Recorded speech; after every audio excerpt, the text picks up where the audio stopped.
Poštovani prijatelji, dobroveče. Dobrodošli na večerašnji program. Ono što je evidentno kada je reč o motivu dvoboja je to da kada napravimo jedan prohod kroz istoriju književnosti, sasvim sigurno je da se pokazuje da je taj motiv i tekako zastupljen. I tokom ove večeri, onoliko koliko je to moguće u okviru jednog programa, dakle, koji traje od sat do sat i po, mi ćemo pokušati da istaknemo osobenosti tretmana tog motiva dvoboja i ispitati kakav je on tretman imao kod stvaralaca u različitim epohama koji pripadaju različitim pravcima u književnosti, a zahvaljujući istraživanju profesora Popova, te tretmane možemo videti kao bitne momente u razvoju i u evoluciji motiva dvoboja kroz istoriju književnosti. Tako da ja se nadam da će za vas ovo biti jedno zanimljivo veče, jer otvara se, dakle, čitava jedna paleta mogućnosti koja je vezana za tumačenje, razumevanje dvoboja, a skupina pitanja koja se otvara kada se bavimo istraživanjem ove teme, odnosno upoznavanjem sa njom, obuhvata mnoge zapitanosti kao što su: da li je dvoboj vezan za jedan vid odbrane časti ili se može izložiti i negativnoj kritici? Da li je on uklopljen i integrisan, dakle, u neki sistem vrednosti individue ili nekog kolektiva? Šta se dešava u doživljenom svetu aktera dvoboja i šta navodi učesnike dvoboja da uđu u jedan takav proces? Koji su psihološki mehanizmi prisutni kod njih prilikom pripreme, dakle u pripremnoj fazi kao i tokom samog dvoboja? A ono što valja naglasiti ovom prilikom je i to da se večeras ne bavimo isključivo motivom dvoboja u književnosti, već da se ta tematizacija povezuje i sa dvobojem kao društvenim fenomenom. Dakle, poznato nam je svima da je dvoboj i tekako kroz istoriju bilo prisutan način razračunavanja između sukobljenih strana. Mnogi pisci o kojima će večeras biti reči bili su svedoci, a neki od njih i učesnici dvoboja. Kod nekih se pak i životno iskustvo tragično preplelo sa literaturom, kako to ukazuje profesor Popov, koji je autor jedinstvene studije na tu temu. Meni je utoliko veće zadovoljstvo da ga najavim, što je, eto, kako sam večeras čuo, i prvi put u Smederevu. Radi se o uglednom profesoru Filološkog fakulteta u Beogradu, ali i dugogodišnjem profesoru na fakultetu u Novom Sadu, gde je učestvovao, ako se ne varam, u osnivanju katedre za komparativnu književnost. Autor je na desetine studija, naučnih radova, ogleda.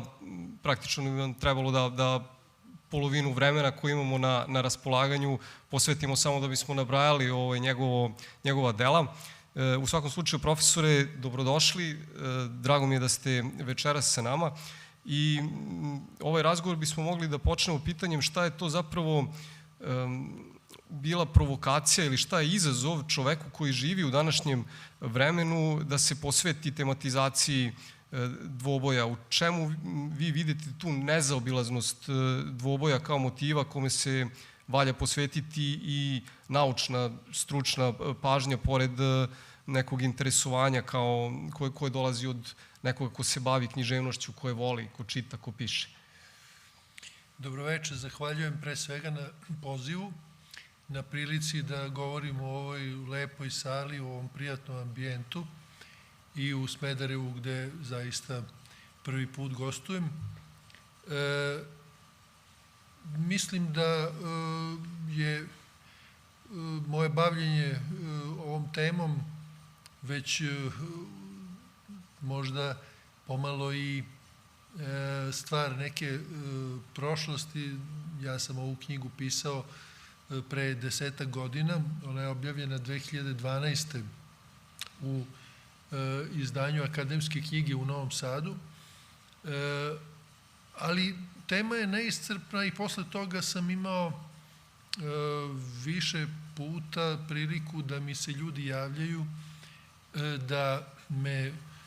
da mi pošalju neki zanimljiv citat, neki zanimljiv slučaj dvoboja, da me podsete na nešto što je moglo ući i upravo je to draž bavljenja ovakvim, ne samo dvobojem, nego i nekim sličnim provokativnim temama, što se praktično stalno može dopisivati, odnosno što se taj rad nikada ne završava. Mene su sad interesovanja i prilike odvele na drugu stranu, ne mogu reći da sam nastavio intenzivno time da se bavim, ali činjenica je, recimo, ja u ovoj knjizi nisam obradio onaj najčuveniji dvoboj na našem terenu, a to je dvoboj najčuveniji u modernom dobu, u 20. veku, dvoboj Miloša Crnjanskog sa Tadijom Sondermajerom, pilotom iz jeseni 1926. godine. Zašto nisam, recimo, a zgodan bi mi bio u poslednjem poglavlju knjige, gde sam se bavio upravo dvobojima već u to moderno doba. Nisam zato što je tada to iziskivalo istraživanje u smislu traganja baš za tekstovima, odlazak u arhive i tako dalje, nešto zašto ja nisam imao vremena kao komparatista koji tome prilazi sad sa jedne opšte tačke posmatranja. Umeđu vremenu je to istraživanje obavljeno, tako da je kolega Boris Milosavljević objavio, recimo 2016. u 2 broja književne istorije, upravo pojedinosti o tom dvoboju, pa su onda to koristili moje kolege koji su pisali biografije Crnjanskog, najpre Milo Lompara, onda i Gorana Raičević. I druge neke dvoboje, naravno, i druge situacije sam mogao koristiti, ali sve je počelo zapravo gotovo slučajno od jednog teksta koji se odnosio na francusku književnost 19. veka, koji nisam uključio u svoju knjigu iz 2006. jer je bio prevelik i izlazio iz okvira te koncepcije. Onda sam pomislio, pa zašto ne bih istražio još ovo, pa još ono, i tako je ispalo nešto što u podnaslovu ima tematološka studija. Dakle, tematologija je jedna disciplina u okviru komparativne književnosti koju su Francuzi i Nemci podjednako gajili i koja je prošla kroz svoje faze u razvoju i bila često i podcenjivana. Zašto? Zato što zaista u nekom svom, da kažem, rudimentarnom vidu ona u suštini se svodi često na nabrajanje motiva. Što nije isto loše kada se pravi, na primjer, rečnik nekih književnih motiva i tema. Takvi rečnici postoje, posebno recimo u Nemačkoj, Elizabeta Frenzel, ali u samom nekom strogo govoreći naučnom smislu ili hermeneutičkom, pre svega u smislu tumačenja književnosti, ta disciplina ne daje mnogo. Zašto? Zato što ona u isti rang dovodi dela potpuno različite vrednosti. I remek dela i beznačajna dela. Njen cilj je da jednostavno popiše što više, što je moguće više realizacija određenog književnog motiva u raznim epohama, u raznim nacionalnim književnostima i tako dalje. Moj cilj, dakle, u ovoj studiji nije bio taj da popišem sve, nego je bio cilj da prikažem to što ste vi već rekli, recimo jednu dijahroniju u razvoju tog motiva, dakle, kako se on kretao kroz vreme, šta su bile njegove modifikacije, kakve su bile, šta je zapravo, gde je izvorište tog motiva i gde je eventualno njegova današnja perspektiva i da pre svega proberem i kao primjera uzmem ono što je zaista umetnički vredni. Dakle, da tu tematologiju spojim, povežem sa hermeneutikom, književnom hermeneutikom, a ovo što se tiče sada i tih istorijskih ili socioloških aspekata, pa na kraju krajeva i onoga što je najinteresantnije možda za širu publiku, a to su upravo dvoboji samih pisaca, to je neki kontekst. Ali suština je bila u tome da, dakle, izdvojim ono što je najvažnije. Možda ni tu nisam uspeo sve, recimo izostali su možda neki važni dvoboji u književnosti 18. veka, ali sve u svemu mislim da je studija bila dovoljno pregledna i dovoljno obuhvatna da prikaže razvoj ovoga motiva. Počnemo od Ilijade. Šta nam Ilijada govori o, recimo, mnogo aspekata koje možemo da izdvojimo, ali za ovo veče o sukobu straha i moralne norme kada je reč o situaciji u kojoj se priprema dvoboj, u kojoj dolazi do dvoboja. Možda nije zahvalno za ovu priliku da prolazimo kroz sve tri situacije, i Ahil, i Hektor, i Paris, i Menela, i Ajant, ali recimo da je taj odnos straha i morala, a možemo reći između ljudske i herojske prirode, zanimljiv za početak i za zalaženje u tu psihološku dinamiku koja je vezana za dvoboj i gde se Homer zapravo predstavlja kao jedan vrlo precizan, rekli bismo, i psiholog, pored toga što govori o vrednostnom kodeksu koji se, na primjer, oglašava kroz Hektora, ali eto da čujemo vas. Da, apsolutno, Homer jeste početak evropske književnosti u svakom pogledu i kao, recimo, pisac detalja, pisac koji stvara svet pred našim očima, tako isto i što ste vi rekli i kao psiholog, jer obično se uzima da su grčki tragičari bili, pogotovo Euripid, značajni psiholozi, ali su u stvari oni zapravo skupljali samo mrvice, kako su sami govorili, sa Homerove trpeze.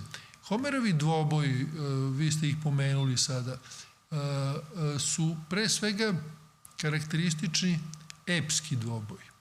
Dakle, dvoboj u epovima, u epskoj književnosti, i ja sam tu takođe uveo u priču još neke pre svega srednjovekovne dvoboje kao ove u francuskoj, starofrancuskoj pesmi o Rolandu, pa i u našim narodnim pesmama raznih ciklusa, i na kraju krajeva sam završio sa modernim epom, odnosno sa jednom modernom epskom pesmom preuzetom sa interneta. To je bio dvoboj, odnosno da kažem u desetercu opisan turnir, teniski turnir na otvorenom prvenstvu Australije 2008. i prvi Grand Slam koji je osvojio Novak Đoković. Zove se Novakov deseterac. Dakle, sve to je moguće posmatrati u jednom kontekstu. Zašto? Zato što je još Homer postavio te osnove. Epski dvoboj, u suštini, pazite, da razjasnimo odmah šta podrazumemo pod dvoboje. To je vrlo važno. Dakle, dvoboj je borba dvojice protivnika, oružana borba sa određenim pravilima i uz prisustvo svedoka. To su te invarijante, dakle, dvoboj bez svedoka, dvoboj čista tuča i tako dalje se ne smatra u nekom književnom smislu vrednim analize. Ovo su dvoboje. S druge strane, epska književnost još uvek ne barata pojmom časti u onom savremenom, pa ni u, recimo, onom, da kažem, smislu koji će dobiti u nekom ranom modernom dobu. Dakle, dvoboji kod Homera su u stvari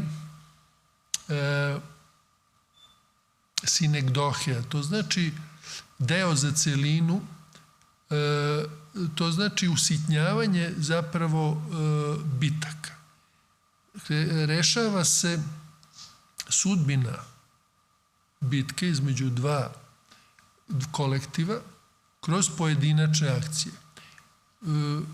To nije samo zato što je stvar dogovor, kao što je recimo bio slučaj sa Parisom i Menelajem, i posle Menelajem i Ajantom, nego je to način na koji je Homer prikazivao Trojanski rat.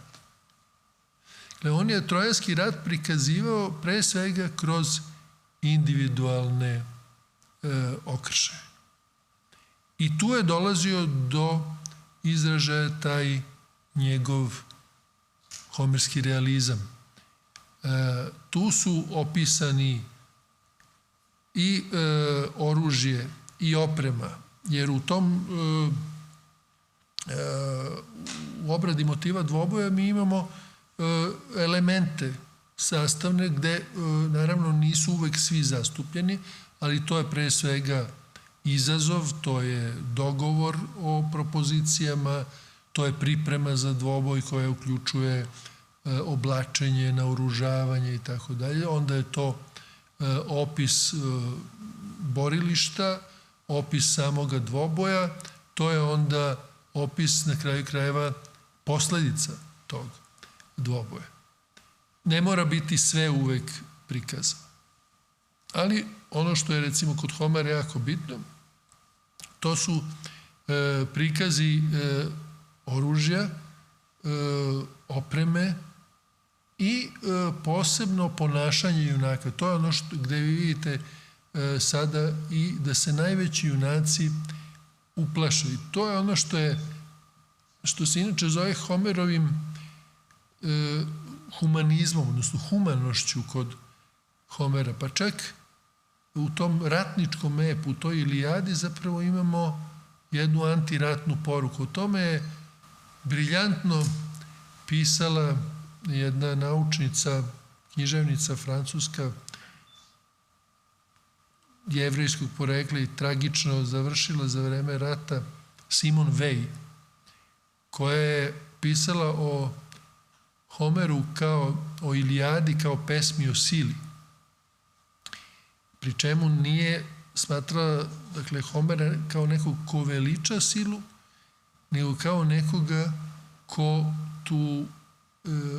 ko zapravo prikazuje tragiku čovekovog položaja u ratu. Dakle, videla je Ilijadu kao u stvari jedan antiratni ep, baš iz tih opisa u kojima se vidi kako junaci stradaju, kako strada njihovo telo. Homer je tu bio anatomski vrlo precizan.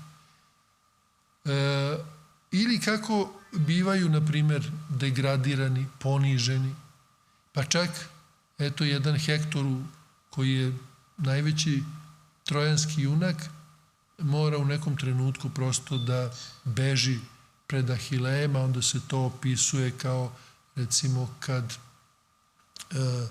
pas lovački lovi svoj plen, juri za njim 3 puta oko zidina i onda ga ubija, nedostojanstveno vuče njegovo telo i tako dalje. Dakle, u tom smislu Homer je bio vesnik jednog pogleda na stvar koji će možda biti bliži našim narodnim pesmama nego što će to biti srednjovekovni epovi, zapadnoevropski.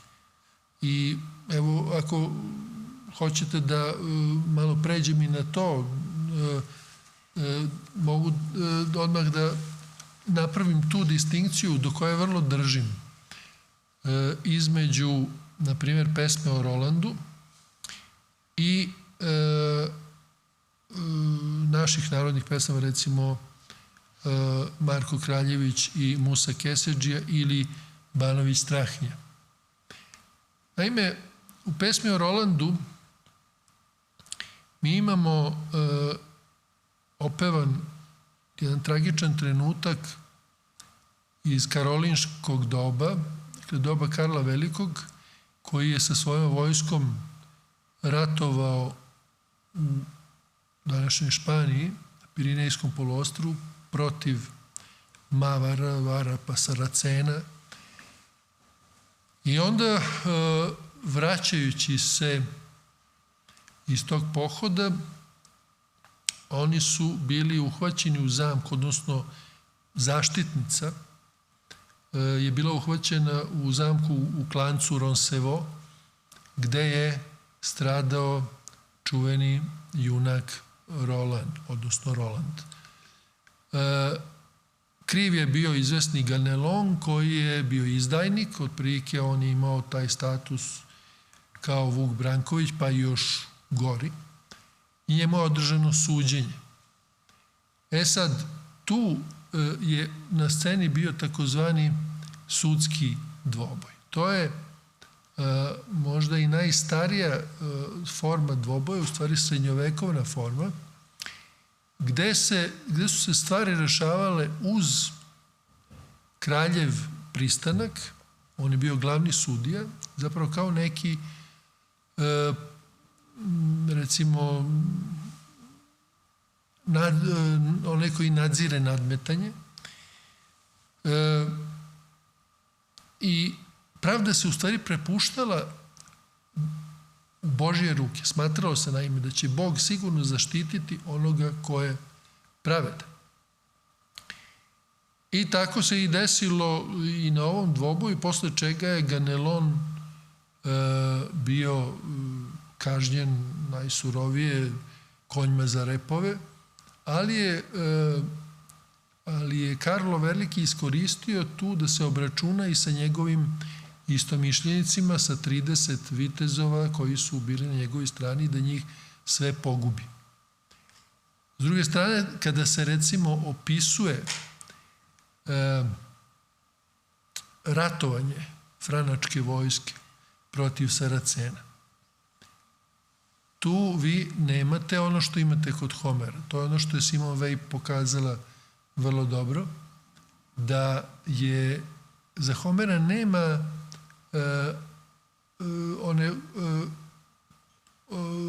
onog pristrasnog pogleda mi i oni. Prvo, Trojanci i Grci su se razumevali, oni su očigledno govorili istim jezikom. S druge strane, on je imao Homer, recimo da je to Homer, mi ni ne znamo u stvari da li je reč o jednom čoveku, ali svejedno, taj pevač Ilijade imao je puno razumevanje za protivnika, za njegova stradanja, kao i za svoje. A kod ovoga pevača pesme o Rolandu, Turolda, kako se takođe naziva, zapravo toga nije bilo. Dakle, tu su Arapi, Mavari, Saraceni predstavljeni kao neko apsolutno zlo i onda rušenje ne samo džamija, nego recimo i sinagoga se predstavlja onako kao neka pravedna kazna, pobedonosni pohod, bez dileme i bez ikakve moralne zadrške. Dakle, tu nemamo onoga što imamo i kod nas, a to je čojstvo. Imamo junaštvo na delu bez čojstva. Nemamo onoga što kaže Kraljević Marko, kud pogubih boljeg junaka od sebe, dakle kad pogubi Musu Keseđi, on je svestan toga, niti onoga što imamo u Banović Strahinji, da Strahinja ne kažnjava, nego oprašta svojoj ženi, uprkos tome što njen otac, njena braća i svi drugi očekuju od njega da je kazni onako kao što je zaslužila. Dakle, to je nešto što mi je bilo vrlo važno da pokažem. Kada govorimo o viteškom romanu, koja je ključna novina koju viteški roman donosi u odnosu na ep? Vrlo dobro pitanje.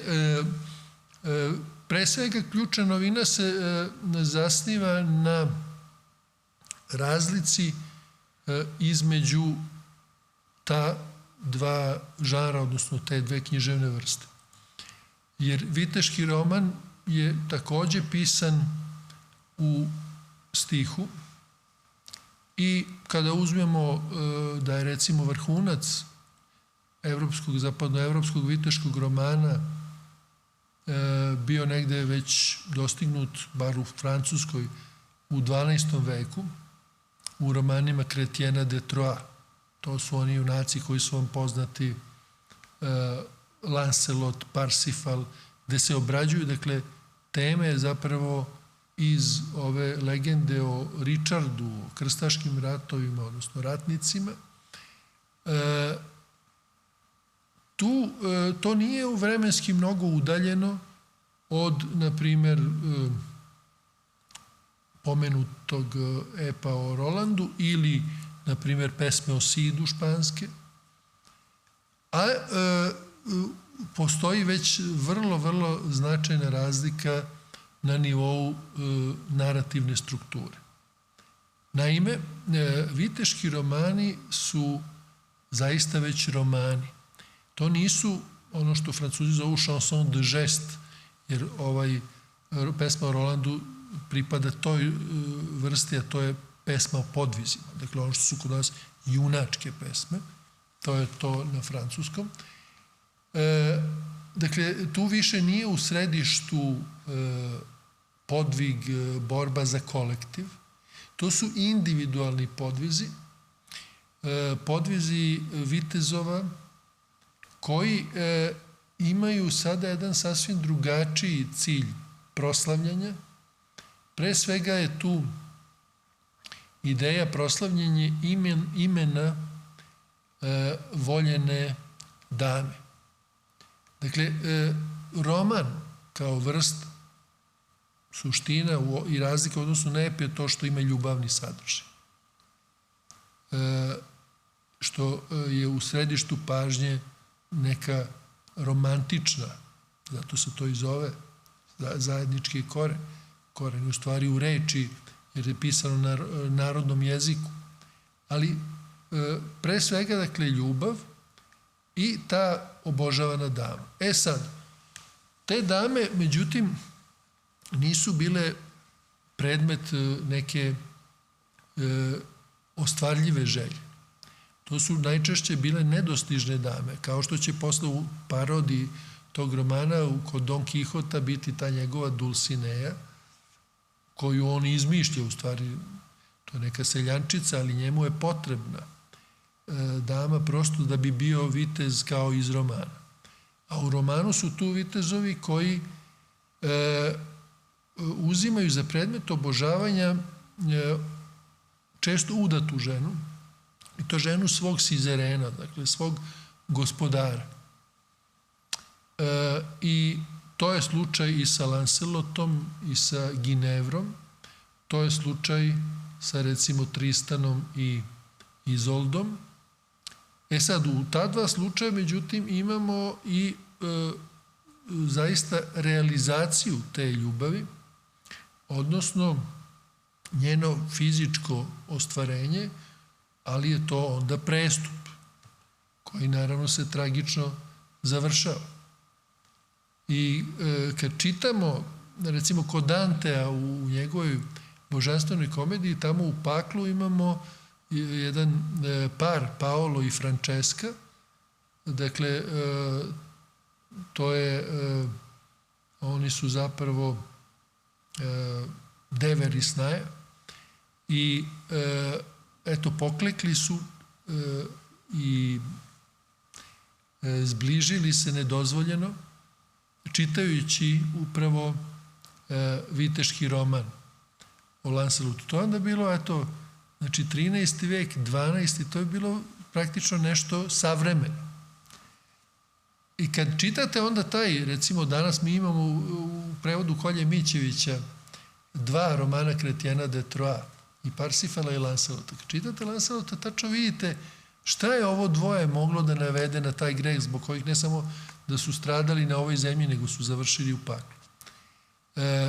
To su zaista lepi opisi ljubavnog čina. Onako, naravno. Za ono vreme to se moglo smatrati erotskim romanom. Sad, dakle, u tim viteškim romanima, osim što je ljubavna tematika, prisutni su elementi bajke. I kod Homera smo imali uplitanje bogova. Imamo i uplitanje, recimo, vila u našim narodnim pesmama, ali ovde u ovim romanesknim dvobojima, tu već imamo neka bajkovite momente i tu već imamo zapravo nagoveštene parodijske momente. Tu već imamo nekog humora. Još uvek je to na granici. Još uvek to nije prava parodija kakva će biti kod Cervantesa. Jer taj Don Quixote, on je zapravo pravi parodijski junak, dakle, junak koji je već živi u vremenu kada više nema lutajućih vitezova, kada je to stvar prošlosti, a i kad ih je bilo, oni nisu radili to što je opisano u tim romanima. Dakle, oni su zaista, bilo ih koji su se borili, to su kao neki, da kažemo sad, usamljeni borci za pravdu koji idu, lutaju tom Španijom ili nekom drugom evropskom pokrajinom, uglavnom u Južnoj Evropi, i štite slabije i naročito štite dame i bore se za ugled, za proslavljanje imena dame koju oni obožavaju, u čije ime to sve rade. I onda postoji tu tačno kodeks, kada pobede nekog protivnika, taj mora da ode kod te dame, što i Don Quixote traži, i da se prvo da prizna da je ona najlepša na svetu, a drugo da ode tamo i da kaže evo dolazim u ime Don Quixotovo i da vam se poklonim. I to je onda tamo parodirano. Kod Don Quixota je sve parodije, uključujući i to da počev od njegove opreme, od njegovog habitusa ličnog, dakle on je čovek u 50. godinama, jedan siromašni plemić koji ima svoje Rosinanta, pljuse od konja, ima opremu koja je skroz neodgovarajuća i koji u tim svojim avanturama često i izvuče deblji kraj u tim dvobojima. Nekada opet nasrće na one koje učini mu se u toj njegovoj ludoj mašti, jer on je sumanut. A sve objašnjava time što je neki čarobnjak ga njegov neprijatelj začarao, pa onda napadne vetranjače, pa napadne mešine s vinom, pa napadne ovce. Recimo u Sofoklovom Ajantu, kada Ajant, isto to mu se desi da bude obmanuta njegova čula, onda on pokolje ovce misleći da su neprijatelji, pa onda se ubije. Ne može da izdrži tu sramotu. A kod Homera ne, Don Quixota ne, on se odmah to sve racionalizuje i kaže, a to je opet ovaj moj prokleti neprijatelj čarobnjak, kako se zvaše, ne znam, i on me opet naveo i obmanuo i tako dalje. I ide dalje. Dok ne naiđe na kraju u drugom delu romana kako se to sve završava i prekidaju njegove avanture, tako što se pojavi taj njegov prijatelj iz sela, jedan školovan mladić, bakalaureat Sanson Carrasco, koji se i sam preobuče u viteza i onda u dvoboju ga pobedi. 2 puta vode dvoboj, jednom je vitez od ogledala, drugi put od bledog meseca i prvi put jedva Sanson Carrasco sačuva glavu kad ga Don Quixote pobedi, drugi put on pobeđuje i tad je Don Quixote prisiljen da se okane svog lutanja i tih njegovih avantura i to je način, zapravo bio jedini način da ga vrate kući. Ali kad su ga vratili, kad on više nije bio, kad se odrekao viteštva i romana, više za njega nije bilo opstanka u svetu. Tako da je tu bio i njegov kraj. Zanimljivo bi možda bilo čuti kakav je uticaj dvoboja bio u miljeu francuske aristokratije u 17. veku. To je bila toliko dramatična pojava da je prosto i državna intervencija bila na snazi. Koji su argumenti bili koji su se primjenjivali protiv dvoboja i koje čak zakonske mere kojima su pribegavali tadašnji vlastodržci, a tu treba pomenuti ime kardinala Richelieu, kako bi sprečili dvoboje? Da, dvoboji su inače bili trn u oku svim vladarima od srednjeg veka nadalje, čak do 20. veka. Zašto? Pre svega to je izraz neposlušnosti prema kralju. Jedino što je bilo dozvoljeno, to su dvoboji, ovi koje sam pomenuo u srednjevekovnoj praksi, sudski dvoboji. Dakle, kada se rešava neko pitanje koje je, recimo, koje bi inače rešavali sudovi, i sada se to prepušta, to Schopenhauer, koji inače bio nemački filozof 19. veka, veliki protivnik dvoboja i smatrao je to velikom glupošću i da bi to trebalo rešiti tako, kaže, da otprilike, što se kod nas kaže, 25 po turu. On je smatrao da je dosta za učesnike u dvoboju 12 udaraca, za one sekundante i one koji nose ove ceduljice, odnosno pozive na dvoboj, po 6. Dakle, tu je u tim situacijama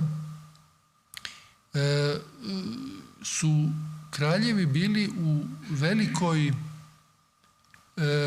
na velikoj muci, jer su prosto gubili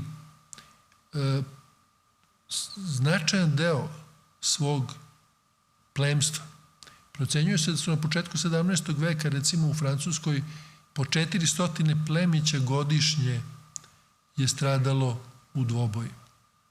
To je, ja ne znam, u vojničkim formacijama otprilike 4 šta bi to bilo, jedan bataljon, recimo, možda ceo puk i tako dalje. I to plemića, dakle, ne običnih vojnika, pešaka, nego ovih na konjima. A s druge strane, to je bio izraz nepovinovanja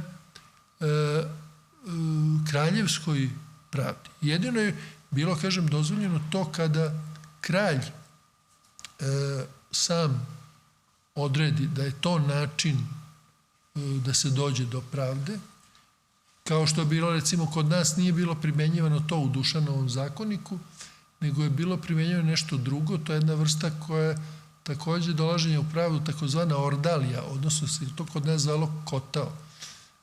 Dakle, da se onaj koji je sad treba da vidimo da li je kriv, da stavi ruku u vrelu vodu, pa ako se ne opeče, znači da nije kriv. Ili ordalija je bilo da uhvati za vreo usijan mač, pa opet ako se ne opeče, Bog ga je zaštitio. Tako se smatralo i za ove dvoboje. Ali, kažem, to su bili izuzeci koji su sve više izlazili iz prakse. Sad, recimo, u francuskoj drami 17. veka kod Corneja ima raznih primera dvoboja. Jedan od njih je i u tragediji Horacije, koja se odnosi na rimsku istoriju. Tu imamo taj kolektivni dvoboj, odnosno dvoboj pojedinaca koji zamenjuju kolektiv i koji podsjeća na ove dvoboje kod Homera. Znači, trebalo da ratuju Rim i Alba, dve susedne države, da to bude neki bratoubilački rat, pa su se dogovorili da umjesto da oni svi ratuju, da se organizuje dvoboj po trojice ratnika, 3 brata Horacija, oni su bili trigemini, znači trojke, i 3 brata Kurijacija. I onda je tu organizovan boj, pobedio, pali su svi osim jednog Horacija, pa je onda tu sad uveden još bio i melodramski zaplet, jer su njihove sestre bile u nakrst udate, tu je onda antigoninska dilema bila da li se privoleti bratu ili mužu i tako dalje. Dakle, to je ta vrsta, da kažem, još uvek epskog dvoboja u tragičkom ambijentu. Međutim, kod Korneja u njegovom Sidu je zaista problematizovan dvoboj i sve njegove vrste, osim, dakle, tog sudskog dvoboja koji postoji u Sidu, ali na kraju, mi imamo i ona druga 2 dvoboja, a to je jedan je taj spontani dvoboj, znači to su zapravo vrste dvoboja. Spontani, onda dvoboj na poziv i ovaj sudski. I sad, recimo, u Sidu, to je drama iz 1637. Tragikomedija u stvari, kasnije je on to prerađivao i približavao formi tragedije, ali nema tragičan završetak i glavni junak preživi. Tu, dakle, imamo situaciju u kojoj se posvađaju njegov otac i otac njegove verenice. Oko toga ko će biti vaspitač, drama se dešava u Španiji, srednjeg veka.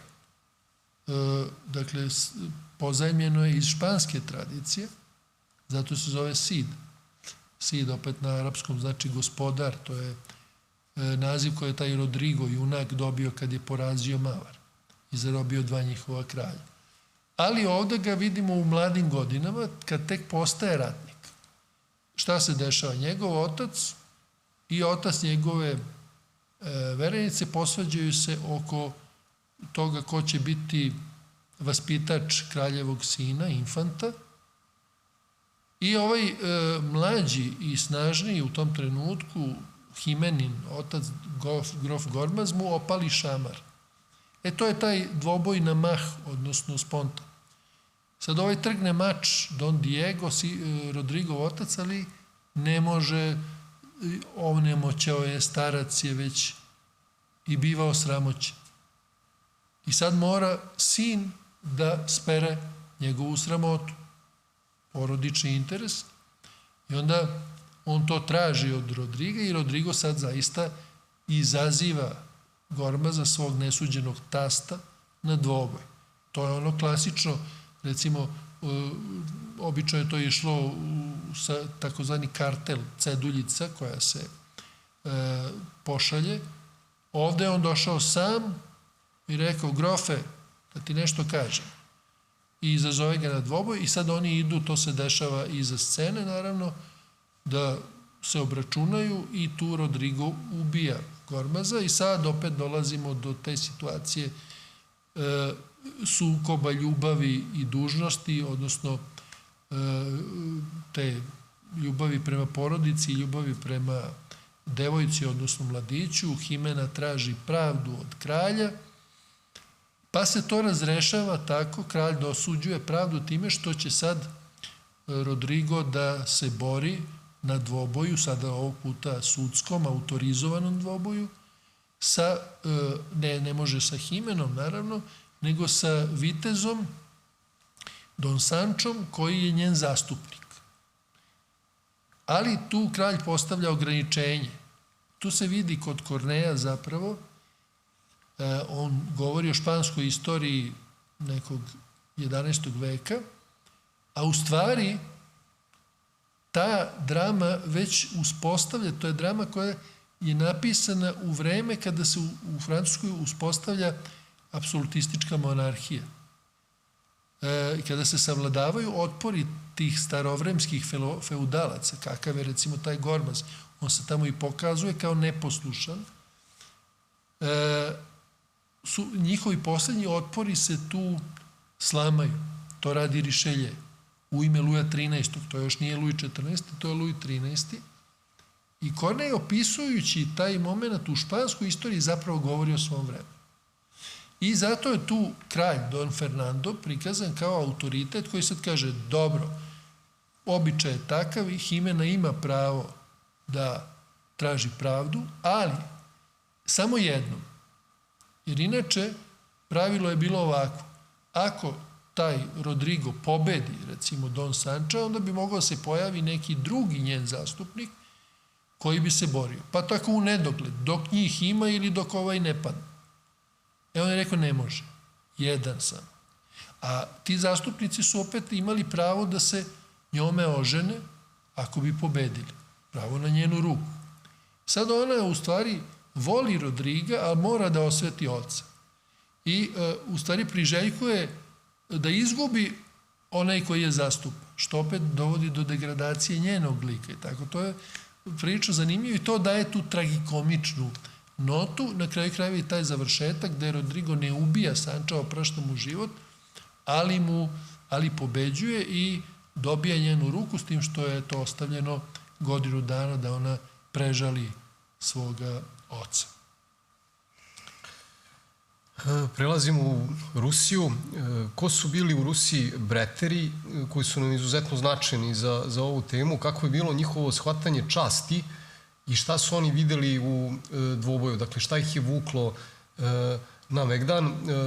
Možemo, ukoliko smatrate da je potrebno, da napravimo i povezivanje sa time šta zapravo korespondira u liku bretera jednog, znači one su bili i istorijske ličnosti, nisu obrađeni samo u romanu, sa likom romantičarskog junaka, dakle koja je korespondencija postoje. Tako je. Tu sad već imamo u igri čast, još od recimo viteškog romana, dakle imamo pre svega aristokratsku čast, a onda to je već ono što je Schopenhauer smatrao budalaštinom, da se gine zbog neke imaginarne časti. I on je pravio razliku, doduše on je rekao, boriti se i ginuti zbog časti je glupo, ali sama po sebi čast nije glupa. I kad sam ja u uvodu moje studije obrazlagao zašto dvoboj, između ostalog, sam rekao da nisam ni najmanje nostalgičan za tim deljenjem pravde, što do duše sad se ponekad i dešava, na jedan izvitopereni način, ali ova ubijanja klanova, ovi obračuni pištoljima i automatskim puškama po ulicama, znate, to donekle i podsjeća malo na to vreme dvoboja. Samo bez časnih uslova, svedoka, zakazivanja i tako dalje, sekundanata, lekara na licu mesta. Ne, nego je ovo više u maniru divljeg zapada. Hoću da kažem, dakle, ja kad sam se upustio to bavljenje, nisam imao nostalgiju za tim vremenom obračunavanja mimo sudova, nego nostalgiju ipak za nekim vremenom tradicionalnih vrednosti koje se sad gube, pa između ostalog i časti. Dakle, čast više ne znači ono što je značila. Ta odbrana časti po svaku cenu i po cenu života, to je ono što i Schopenhauer smatrao suvišnim, jer je to, zapravo dolazimo onda na teren onoga što se zove gordost, što je u svakoj religiji, ne samo u hrišćanstvu, smrtni greh. Skoro u svako, sad ne znam ja baš sve religije, naravno, ali sve ove velike religije imaju taj greh gordosti kao jedan od najtežih. I u to spada i ta ekstremno poimanje časti. I Schopenhauer između ostalog govori i o tome da kaže čast i slava nisu isto. Na čast svako polaže pravo, a na slavu samo oni izuzetni. A slava je upravo i bila često pokretač mnogih dvoboja. sad, ta čast je, kažem, dugo bila aristokratska, a onda u vreme, upravo negde, vreme početka građanskog društva, se pojavljuje i taj pojam građanske časti. I ovde u Rusiji, kao i u evropskom romantizmu, zapadnoevropskom, je to vreme upravo kada počinje kada građani kreću da oponašaju aristokrate. Oni su, to smo videli već recimo kod Molijera u 17. veku u njegovim dramama, Građanin, Plemić, Smešne precioze i tako dalje, gde imamo te komične likove, kod nas recimo u vidu Feme iz Pokondirene tikve, kod Sterije, dakle, komične likove koji nisu iz visokog roda, nisu obrazovani, nisu otmeni, a pokušavaju da to budu u svom govoru, ponašanju i tako dalje, pa između ostalog i u dvoboju. Što se tiče ruskih romantičara, tu je još uvek reč mahom o aristokratiji ili o predstavnicima vojničkog staleža, oficirima, i to je tako trajalo sve praktično do Ruske revolucije. A kao što sam već nagovestio, svi vladari od poznog srednjeg veka do 20. su bili protivnici dvoboja i stalno donosili nekakve dekrete i u Francuskoj, i u Engleskoj, i u drugim zemljama, i u Rusiji, protiv dvoboja. Nisu uspeli. Čak i onaj koncil u Trentu, koji je zasedao 18 godina, od 1545. do 1563. Pre svega da bi se suprotstavila katolička crkva pokretu reformacije, protestantizma. I između ostalog su doneli i propis kako treba prikazivati verske prizore, iz čega je proistekao barok kao stilski pravac. On je isto na završetku te 563. godine doneo jedan ukaz protiv dvoboja. Bez velike, i kraljica Elizabeta, to i Luj XIV. I tako dalje. Svi su oni osnivali sudove, maršalski sud u Francuskoj i šta je znam. Takođe u Rusiji to je bilo strogo kažnjivo. Te kazne su nekad išle i do smrtne kazne, oduzimanja dobara, oduzimanja plemićkih titula i tako dalje. Breteri, ko su bili breteri? U Rusiji to su bili, to je francuska reč, breteur znači kavgadžija. To je onaj koji voli da izaziva, da se obračunava. I onda su Rusi to transkribovali brećer, tako su govorili, i to su bili mnogi junaci ruske književnosti u doba romantizma, a to su bili i neke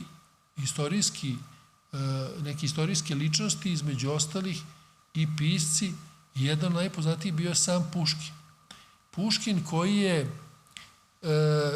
pre nego što će poginuti u dvoboju, u svojoj 37. godini života, čak 26 puta bio u situacijama da je izazvan ili da izazove. Naravno, većina od tih situacija se završavala mirno, pomirenjem. Ali bivalo je, imao je nekoliko dvoboja i pre ovog tragičnog. I sam je imao u sebi nešto kavgadžijsko, bretersko, i zbog toga nije ni čudo, mada je taj dvoboj sa Dantesom bio evidentno namešten. Govori se o tome, pominjao se da je car Nikolaj I bio bacio oko na Puškinovu ženu Nataliju Gončarovu, koja je bila lepotica, i da je zapravo onda inscenirano sve to sa tim Dantesom koji je bio zapravo pustio glas da je njen ljubavnik, da bi prosto namamili Puškina na dvoboj. Osim Puškina, naravno, stradaju u dvoboju i Ljermontov. Ljermontov koji je napisao pesmu zbog koje je i onda kažnjen i proteran iz prestonice, završivši svoj život na Kavkazu takođe u dvoboju, kao mlad čovjek sa 26 godina, pesmu Puškinova smrt. Dakle, to je bilo vreme kada se zaista gubila glava i kada je čak, to je ono što je meni bilo posebno zanimljivo i što sam knjizi pokazao, kada je čak nekada literatura preduhitravala život. Naime, mnogi pisci su svoje doživlje, lične ili tuđe, upisivali i koristili kao motive za svoje književna dela. Ali ovo su bile situacije u kojima su zapravo oni proživeli na kraju, i to tragično proživeli, motive iz svojih književnih dela. I jedan i drugi.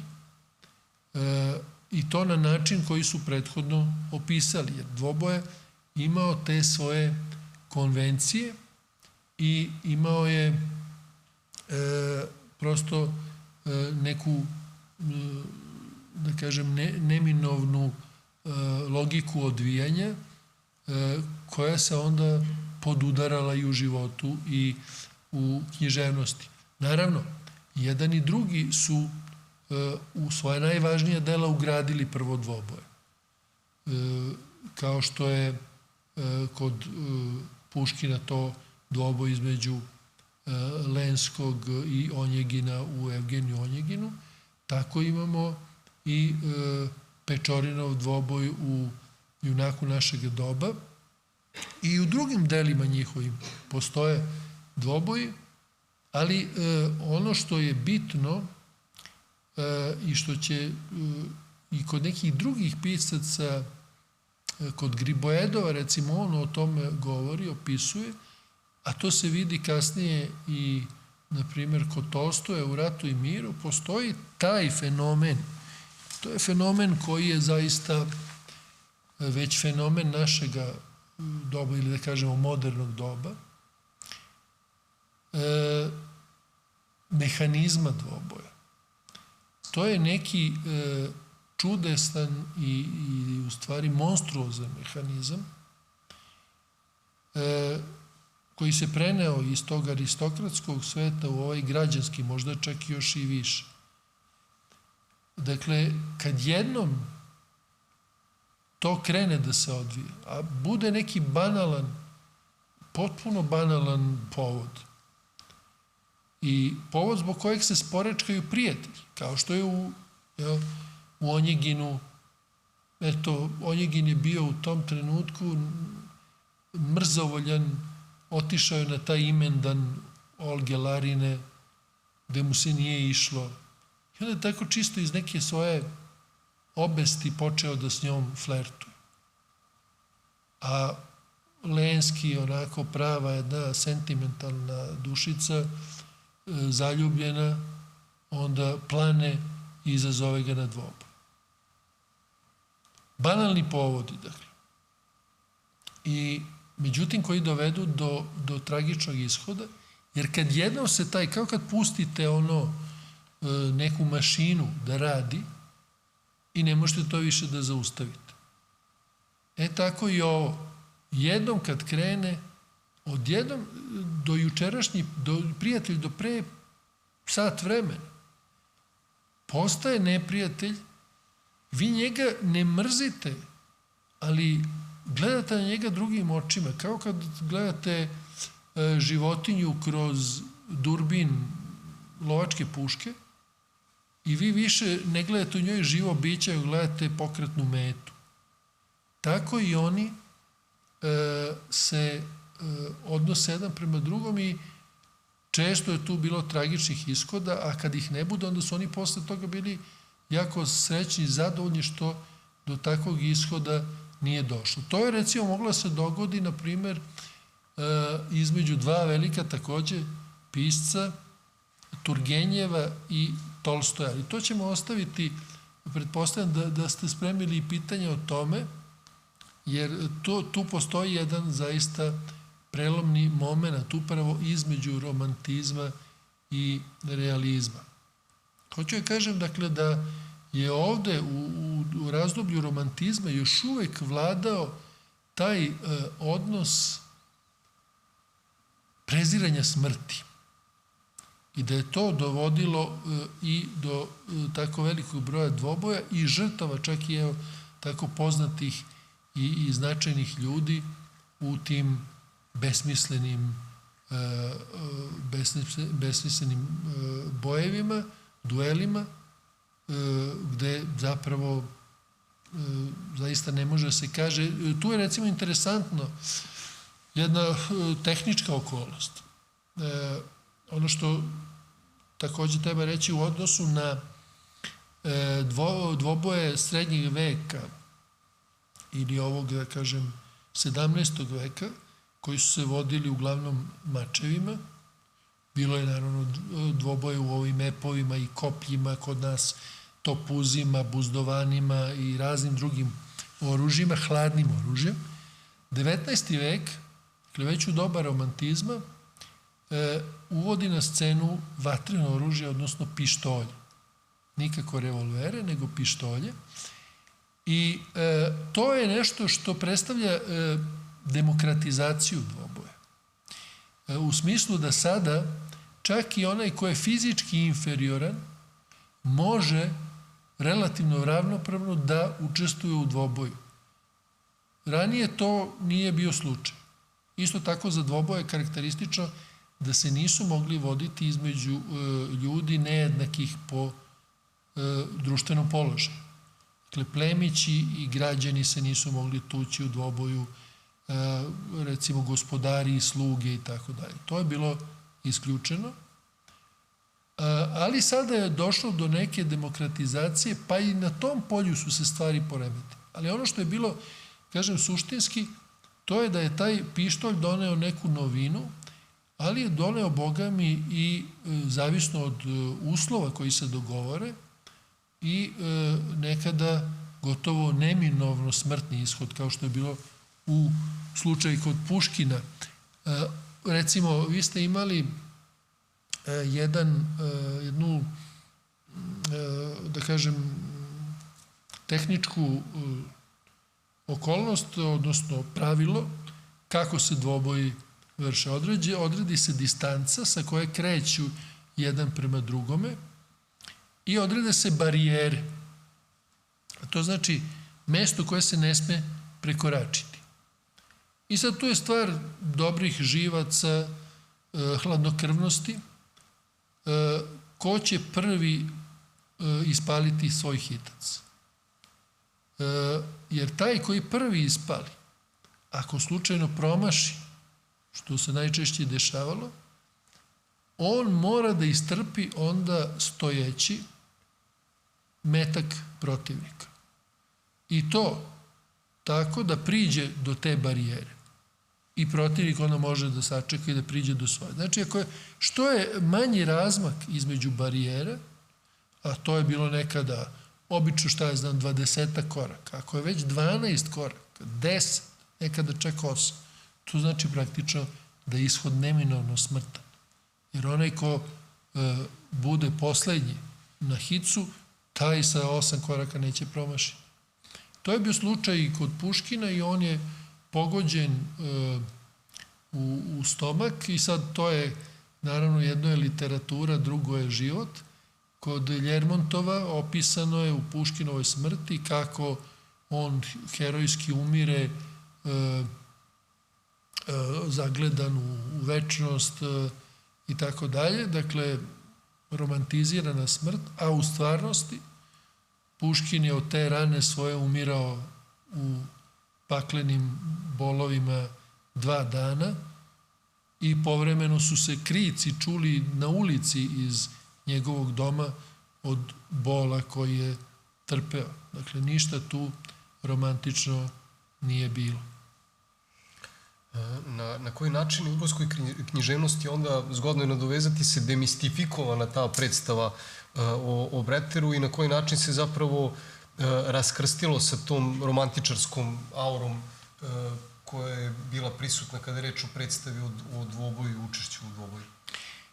Do toga dolazi upravo u doba realizma i tu su, recimo, značajni, tu je upravo značajan taj moment između Tolstoja i Turgenjeva, koji su se posvađali i za malo nije došlo do dvoboja. Tu je čak bila jedna priča o tome kako je pošta mogla da dovede do, odnosno zakasnelo dostavljanje pisama je mogla da dovede do tragičnog ishoda, mada je veliko pitanje da li bi zaista takvog ishoda i bilo. Pogotovo kad je reč o Turgenjevu, koji nije bio neka junačina, koji je bio jedan ipak bogat čovek, negovan i uopšte živeo u jednom izoblju i na kraj krajeva i Tolstoj, Plemić i tako dalje. Oni su, dakle, već u svojim delima praktično demistifikovali to breterstvo i u njihovim delima, i mi imamo recimo kod Tolstoja u Ratu i miru taj dvoboj između Dorohova, odnosno Dolohova. Dorohov je bio prototip iz stvarnosti, zaista jedan vojničina breter, i Pjera Bezuhova, koji je potpuno nevičan pištolju, ali eto, ipak se moglo desiti da on u tom dvoboju pobedi. No prava demistifikacija dvoboja odigraće se zapravo, po mom mišljenju i afinitetu, u delu Fjodora Dostojevskog. Mi smo sad, evo, u 2021. godini kada je 200-godišnjica od rođenja Fjodora Dostojevskog, pisca koji je zaista u mnogo čemu jedinstven, pa i u ovome. Jer i u njegovim delima postoje dvoboj. Čak postoji recimo nešto o čemu ja nisam pisao u knjizi, možda bih sad kad bih priređivao neko drugo izdanje i to uvrstio, da čak i kod kneza Miškina koji je jedan hristolik, junak i pokušaj da se stvori apsolutno dobar čovek, čak i tu postoji rasprava između njega i Aglaje Jepančine o dvoboju, o tome kad ona njega pita da li bi on učestvovao u dvoboju i tako dalje.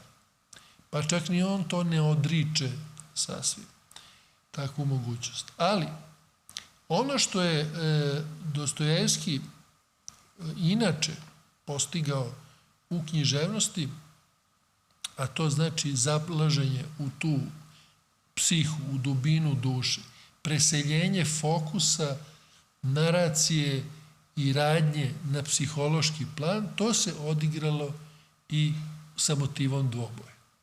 Jer mi kod njega imamo i klasične dvoboje, između ostalog u romanu Zli Dusi, gde postoji onaj glavni junak Nikolaj Stavrogin, koji je jedan čovek protivrečan, negativan junak, u svakom slučaju nihilista. Taj termin nihilizma se inače pojavio prvi put kod Turgenjeva u romanu Očevi i deca. Ali kod njega je to bio još uvek bila više jedna tako pomodna pojava na intelektualnom planu. Za Dostojevskog nihilizam je bila glavna pretnja savremenog doba. On je smatrao da bez Hrista i hrišćanstva nema uopšte morala, nije verovao u ateistički moral. I nihilisti su za njega bili užas. Tako da i taj roman Zli Dusi pisao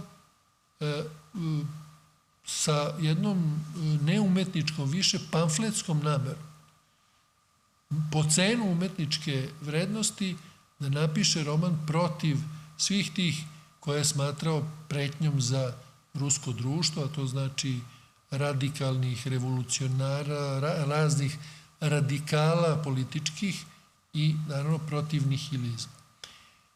I tu je taj Nikolaj Stavrogin bio oličenje jednog takvog junaka koji ne može da se veže ni za jednu ideju, a budući da je izrazito harizmatičan, za njega se vezuju drugi junaci. A on nekada je ovakav, nekada kaže jedno, nekada kaže drugo, onda jedan od tih junaka, sledbenika, se veže za jednu ideju, ovaj drugi za drugo, to ih dovodi do ludila i uopšte u tim zlim dusima vidimo jedno komešanje i vidimo jednu atmosferu potpunog, kada jednostavno se u društvo uvuče nekakav zao duh, odnosno kada zli dusi, ti iz Biblije, u stvari demoni, ovladaju ljudima. Onda to dovodi do raznih pogubnih posledica. Sam Stavrogin učestvuje tada u jednom dvoboju, čak iz njegove prošlosti se kaže da on ima, da je ubio 2 čoveka, on to priznaje u dvobojima, a ovde u samom romanu njega izazove, on uvredi jednog lokalnog plemića već u godinama, to je slično kao u Sidu situacija, uvredi ga, povuče ga za nos, što ovo je star, ne može da ga izazove na dvoboj, to se nekako smiri, Stavrogin doživi nervni slom i tako dalje. Posle 4 godine dolazi sin tog uvređenog i sad ga izaziva na dvoboj i tu Stavrogin se ponaša otprilike kao što se recimo Tadija Sondermajer ponašao sa Crnjanskima, to znači izdrži hitac protivnika, a onda puca u vazduh. Neće da ubije tog Gaganova. Međutim, zanimljivije od toga, to je važno i interesantno za motivaciju Stavroginovog lika. Ali ono što je još zanimljivije u delu Dostojevskog, u drugim delima, to su sada oni psihološki dvoboji, odnosno, to su psihološke posledice recimo nekih neodržanih dvoboja ili frustracije junaka. I to imamo, na primjer, u zapisima iz podzemlja, prvom remek delu iz zrele faze Dostojevskog, gde imamo tog frustriranog junaka, čoveka iz podzemlja, koji je pre svega stalno pod tim, njegov lajt motiv je da strah od toga da ne ispadne smešan.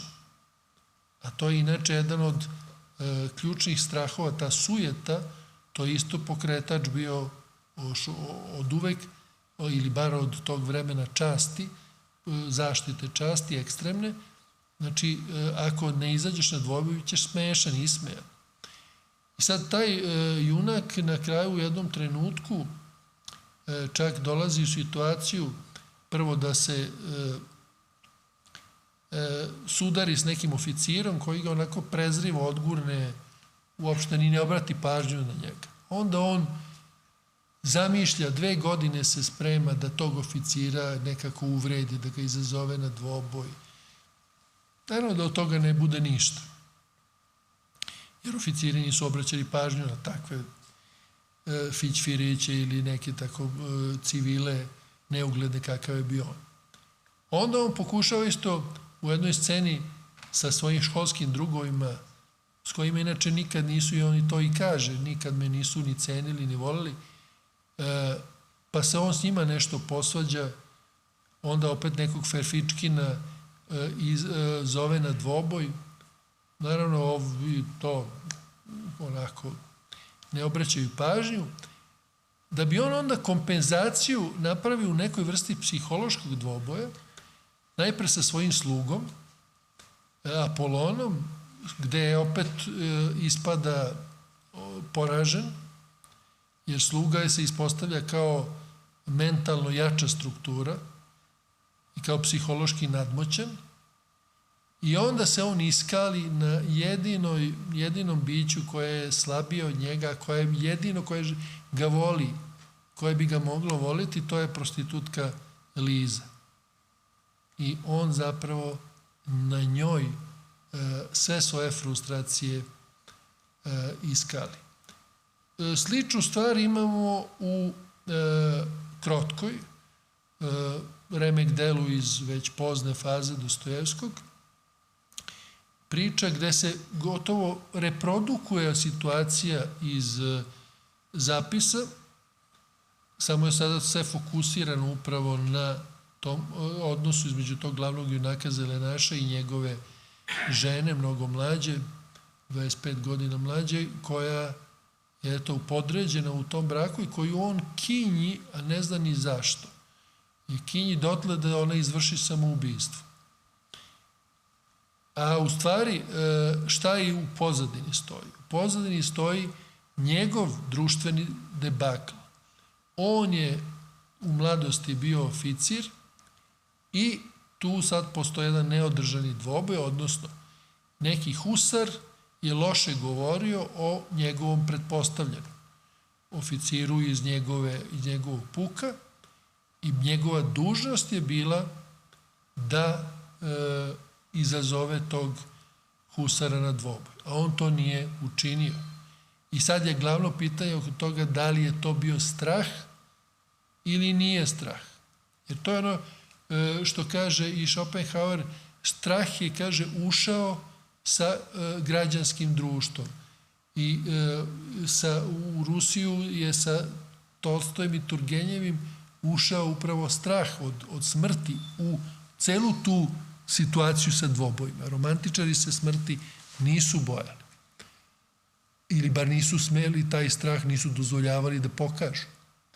Ovde je bilo pitanje upravo u tome da li se taj Zelenaš uplašio za svoj život. I da li zbog toga nije izazvao onoga na dvoboj. Toga pita i njegova žena u trenutku nekog razjašnjenja između njih dvoje. I da bi sada dokazao zapravo svoju hrabrost, on dolazi u jednu situaciju kada se izlaže, to je sad dvoboj sa njom, ne više samo psihološki, nego i fizički. Naime,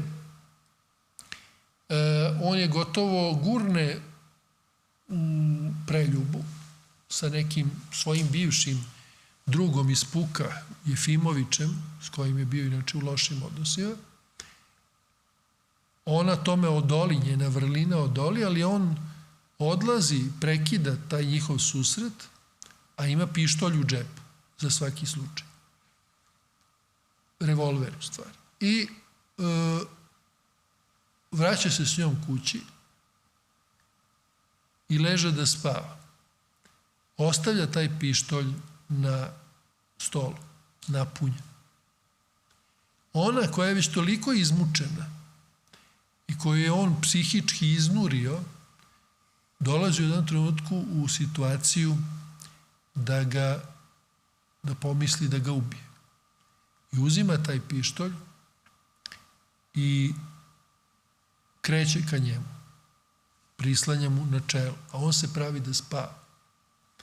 I sad to je glavna poenta te scene. Da li ona vidi da on ne spava? I s druge strane, on hoće da izdrži, da joj pokaže i da savlada na kraju krajeva taj strah, da je uveri da se on smrti ne boji. To je dakle bio dvoboj i tu se i kaže, to je bio pravi dvoboj. I na kraju jedna scena iz Braće Karamazovih, koji su inače roman sinteza svih praktično prethodnih motiva i tema iz stvaralaštva Fjodora Dostojevskog. Tu imamo priču o mladosti starca Zosime, jednog od onih idealizovanih junaka kod Dostojevskog i uzora i duhovnog učitelja Aljoše Karamazova, koji je u mladosti bio oficir takođe. I bio je prilično i on obestan, kavgadžija. I tako se s jednim svojim poznanikom, odnosno oko neke devojke je bio zaplet, došlo je do izazova na dvoboj. U noći uoči dvoboja, taj Zinovi, kako se on tada zvao, vraćajući se iz kafane, onako obestan kakav je bio, verovatno i pri piću, istuče svog posilnog. Prebije ga. Onako baš grubo i obesno. Ali sutradan ujutru, kada treba da krene na dvoboj, u njemu se odigrava preokret. Odigrava se prosvetljenje i zato se ja to poglavlje u knjizi nazvao Od podzemlja do prosvetljenja. Naime, u tom trenutku on opaža lepotu sveta, to praskozorje, to je letnje jutro, rano je svanulo, ptičice pevaju, zelenilo cveće svuda, idiličan ambijent, gotovo zemaljski raj oko njega, a on to ne primećuje, on ide sada da ubije ili da bude ubijen. I posebno počinje da ga peče u srcu to što je uradio svom posilnom prethodne noći. U tom trenutku on se seti i nauka svog starijeg brata Markela, koji je kao mladić rano umro od tuberkuloze i koji je bio i sam zagazio u ateizam, u neku vrstu obesti, ali se pred kraj života u poslednjim mesecima potpuno preobratio i izgovorio ono čuveno da svi svima, da je svako svakom kriv i da svima, svako svakom treba da oprosti. I da svi tražimo u stvari oproštaj od svih drugih. Da će tog trenutka, kada čovek to bude postigao, a to znači da praktično poništi svoj ego, svoje ja, da će tog trenutka nastati raj na zemlji, među ljudima. I volite jedni druge i s tom mišlju je on umro, to je predao u nasleđe. Naravno, Zinovi je to bio zaboravio, ali se tog jutra setio. Markela, setio se svega. I onda šta se dešava? Pada ničice pred svojim posilnim na kolena, obgrli mu noge i moli za oproštaj. Taj posilnik koji je prethodne noći istrpeo te batine ćutke, tu ne može sad ovo da istrpi i brizne u plač i prosto biva u potpunosti izbačen iz ravnoteže, jer on je navikao na batine, ali na dobrotu nije navikao.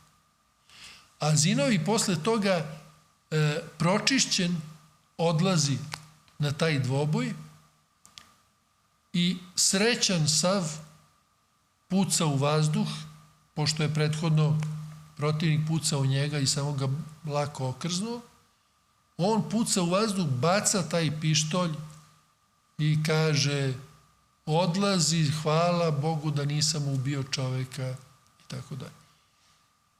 Njegovi drugovi to ne razumeju, čak ga krive zbog takvog postupka, međutim, onda im on saopštava da napušta vojsku, da odlazi u manastir i posle toga i na njih prelazi ta blagost, ta dobrota, ta ljubav i oni ga grle, opraštaju se s njim srdačno i tako dalje, da bi on posle u kasnijem vremenu kada je provede jedan život onako kao oni lutajući jurodivi koji putuju od mesta do mesta i žive od milostinje, naišao i na tog svog bivšeg posilnog koji ga onda ugošćuje i čak mu daje novac i za njega i za manastir, a on to prima. Eto, to je, kažem, kod Dostojevskog izvedeno, dakle, taj motiv dvoboja je tu sad poslužio da se dođe do onih krajnjih i suštinskih pitanja ljudskog postojanja i odnosa čoveka i Boga. Dobro, ovo je možda i dobro mesto da stavimo tačku na ovo veče. Prošlo je i 8:30, koliko mogu da vidim. Hvala vam na pažnji. Nadam se da je bilo podsticajno u pogledu informacija za sve one koje ovaj motiv interesuje i da su možda dobili neki, da kažem, novi podsticaj da istraže, a u svakom slučaju je jedno od adresa i knjiga profesora Popova u kome o svemu ovome možete pročitati još šire. Naravno, mogli smo se dotaći još mnogih tu tema, momenata, recimo nismo pomenuli Tomasa Mana, ali mogli bismo do jutra da slušamo o tome. Hvala vam na pažnju još jednom i vidimo se, uskoro ćemo objaviti šta nas očekuje u novembru što se tiče obrazovnog programa. Svakako ono što je prvo, 3. novembra, jedan zanimljivi dokumentarni film o događaju koji se dogodio pre 50 godina, a koji očigledno nije ostao upisan u kolektivnom sećanju kao nešto o čemu se često govori. Film i nosi naziv Kongres zaborava, pokreće mnoge zanimljive društvene teme koje su vezane i za tretman umetnosti, cenzure i tako dalje. Govornici u tom filmu su inače Želimir Žilnik, Latinka Perović, Dragoljub Mićunović, koji su svojevremeno bili akteri tog centralnog događaja o kome će biti reč u filmu. Nakon toga imamo i razgovor sa autorom koji je inače po svome pozvanju, dakle i po svome doktoratu, neko ko se bavi decentralizacijom kulture. Nakon toga i večeri posvećene Charlieu Chaplinu, autorsko večer Dejana Zečevića, tako da vidimo se u novembru. Hvala vam još jednom. Hvala vama. Izvinite ako sam odužio i ako vam nisam ostavio priliku za pitanja kojih ima.